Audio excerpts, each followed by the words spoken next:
Our In the Turn interview guest here tonight has been a part of the Seekonk Speedway family for nearly 40 years. We're going to get his story from him tonight. We're joined by the race voice, the one and only Kevin Boucher. Kevin, welcome to the show. How are you tonight? Hey, how are we doing tonight? Doing fine. And texted Kevin earlier. I said, give me a good song for introing you in, and couldn't have picked a better one. Uncle Ted there. So welcome into the show, Kevin. We've had you on in the Seekonk Roundup before, but long overdue on this one. So tell the racing fans out there how you caught the racing bug. Oh, I caught the racing bug at an early age. My father was a car owner back in the 70s, actually going back to the 50s, and you know what? I grew up around the racetracks and just fell in love with it, and hasn't left the system yet. So, for those of you who don't know, you've had quite a few different roles at Seekonk Speedway over the year. Talk to us about Seekonk Speedway first and foremost, and some of the roles that you have enjoyed over the years down there. I don't know if I've enjoyed them all, but no, just kidding. It's been a wild ride. I started out selling programs when I was 13 and walking around the track, and you know what? I made a pretty good dollar there doing that, just having fun and seeing a lot of people and meeting them. And you know what? My father had the novelty stand. I did that for a bit. I was friends with Mickey Miller, and he used to take me to all the different racetracks. He had the tow truck there at the time, and I used to go around with him playing Wrecker Crew. And you know what? It's been a lot of different things that I've been able to do over the course of 40 plus years. And getting the microphone at one point or another was certainly one of them, and they haven't taken it away from you. And it's a family affair, too, as well, which is really fun to see. But let's jump into things and take it back. Of course, we had the banquet this past week, but we also had quite a 2024 season on Saturday nights down there at Seekonk. What sticks out to you from this past season? Maybe a particular race or a particular win, somebody who's down there. What stands from 2024 still with you? There's a few things. The racing's been fantastic. You know, we're fortunate at Seekonk where we've got a great bunch of drivers in all 9 of our divisions, Fast Fridays and Saturdays. And it always boils back to, you know, the people that are involved, you know, the friendships that you make over the years. And being a part of that is really what makes it special. The laughs, the jokes, the conversations that we're able to have back and forth. If I had to pick one moment from this past year, I would have to say championship night. You know, I've been there for so long. I've been doing this longer than Dylan Estrella's been alive, and to watch him go from a mini cup champion in the early years of the Fast Fridays to picking up the Pro Stock Championship this year has been fantastic. Luke LeBrun winning the late model championship this year. Rick Martin winning his 8th championship. You know, the Fridays watching Brent Robideau do something that's never been done in the pure stocks by winning the championship as a rookie and winning, you know, a few races. And the kids, the way they compete, and no matter what happens out on the racetrack, they get out of the car and they have fun with each other. You know, the moms and dads are mad because of something happened on the racetrack, and the kids are like, hey, go catch. Kevin, who inspired you as a commentator as you started to grow into this role that you have today? I would love to know who inspired you to be the best you can be in the booth. It's a combination of people. I always thought of myself as a student of announcing, you know, and I, you know, growing up, I never thought I'd do this. I was fortunate to work with some great people over the years. Wally Saliba, you know, he's forever going to be known as the voice of the Speedway, and he was a big part of the early years and the, you know, the first 40, 45, 50 years of Seekonk, and great friends with Anthony Vendetti. And he taught me a lot in the short period of time that I got to work with him. Jim Powers, working with him for a little bit, doing some travel. And I worked at Stafford, got the opportunity to work with Ben Dodge, Rolly Jacobs, and some great people in Connecticut. Listening to Russ Dowd and working with him briefly at Thompson. Working with John Spence when he's been able to come down. It's not really one person that's inspired me. I've been able to take bits and pieces from different announcers over the years and try to incorporate it into my style. And that's really where that comes from. Kevin, earlier this week I was watching Sid's View podcast, and they unanimously voted the Seekonk Sportsman division as the best division to watch. I saw that. I saw that, and I've said that for years. I do too, but tell everybody what makes that so special. The sportsmen at Seekonk, the competition level there is so high, and I've always said the only difference between a street stock sportsman driver and a pro stock driver is the amount of money they're able to spend on their cars. The talent level in that division is spectacular, and we've seen that week in and week out. These drivers aren't afraid to race 2, 3 wide, and I'm talking all around the racetrack. A lot of racetracks, you see it for a straightaway, maybe a turn. At Seekonk, you get that all the way around, and they'll do it for 3, 4, 5 laps sometimes, if not 4 wide. And I'm going to go back to earlier this year, the modifieds were on hand, and probably one of the most fun races to watch. Watching Jim Sylvia take down the win, running a 3rd and 4th groove around drivers.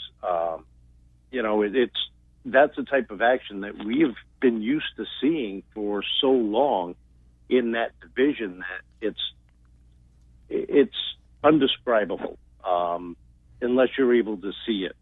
The fun of calling it, the fun of watching it, and being a part of it, and knowing the competitors, seeing the emotion, the good and the bad, is fantastic. And you don't get that doing anything else when you've got 24 drivers out there competing for one win, whether it's their first win like Nick Wood got earlier this year, or, we watched Jeremy Lambert and Adam Petty win 9 races between the two of them.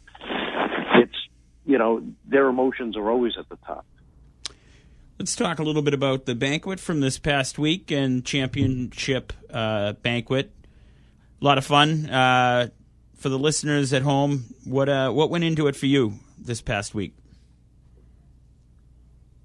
It's just knowing the players over the years, the conversation, seeing people that you haven't seen in 2-3 months because of, the off season, being able to get together with them, have some laughs, rekindle those relationships.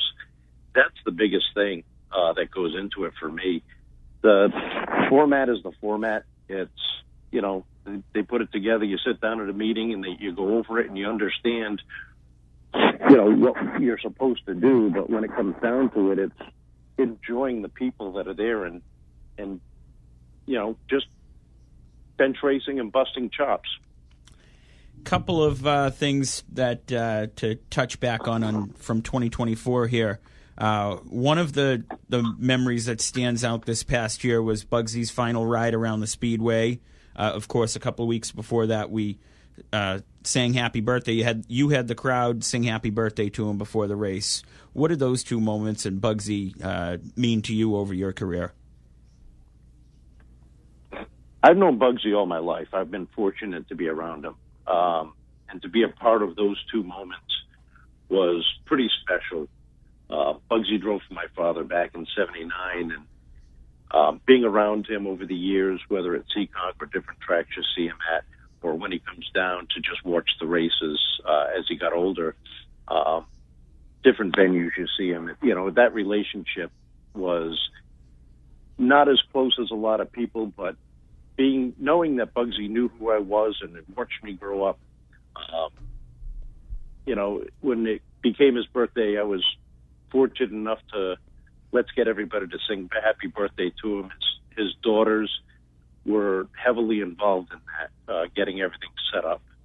And then that last ride was very emotional. You know, you can overtalk things, and I think we were able to kick that out of the park perfectly. And I know watching Deb and Zoe and David go through that was trying. It was emotional, but it was satisfying at the same time. Another big thing that happened towards the end of the season, that from the high up view I had of it, I thought it was pretty cool to see the kids induct you into the Seekonk Speedway Wall of Fame. Talk to us about what that means to you. That was a very special moment. You know, watching my kids talk about you or talk about me in that instance was very gratifying. It shows that I've done a good job as a dad to my daughter and my sons over the years, for them to give those heartfelt thoughts on that. And that was really special for me. It's something I'm going to keep with me forever. Every once in a while you watch the video just to see how I've touched their lives, not to mention how they've touched mine. Kevin, when I go, I brought my son there. I bring my son there every Friday, but we go there on Friday, and one day he stopped and was like asking about the guys on the wall, so I talked to him a little bit about the ones I knew about, and I think it's going to be really cool that you're going to be up there, and I can point to you walking by and say, hey, that's that guy right there on the wall. So it's congratulations on that, by the way. Thank you. And that's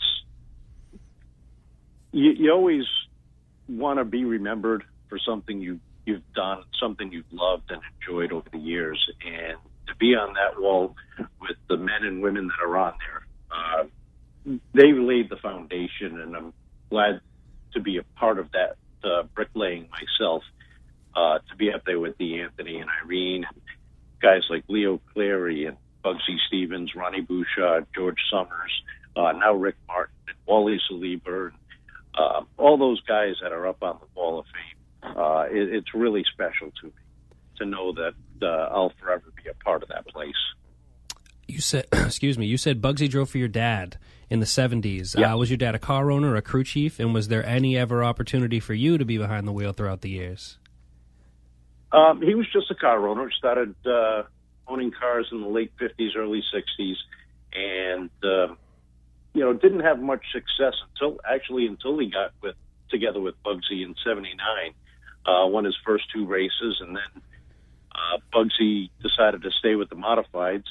He put Wayne Dion in the car in 1980, and they had a lot of success. Won the championship in '82 in the pro stocks. Won races up at Hudson. Was competitive just about everywhere they went, and had a lot of fun. And Wayne and his crew chief Dan have always been a part of my years at Seekonk, and I look at them like uncles to me. Talking or looking ahead here, 2025 coming up for some of the Seekonk diehards who might be tuned in tonight. What are some of the storylines you're looking forward to in 2025, Kevin? It's an open, it's a blank slate. Nobody knows what's going to happen, who's going to show up. Nobody expected Vinny Aranagatto to have the kind of run he had last year. A lot of people expected him to win, including myself, because of the success he's had over the years. And to watch him finish second week after week after week, and really did have a phenomenal season, minus that win. Are we going to see that again? Are we going to have any of the rookies come up and really set the divisions on fire, like Vinny tried to do and came so close so many times? The playoff format, what's going to happen with that? Who's going to be in it? How's it going to lay out? We've had a lot of different scenarios with that over the years, and I'm looking forward to some more competitive racing. I'm looking forward to rekindling some of those relationships that have been formed. And, those are the biggest things I look for. I don't really look for racing itself, I know it's going to be fantastic. You're going to have your bad nights, just like, watching the Celtics lose by 25 when they're on a championship run. But it's the fans, getting them involved and talking to them and just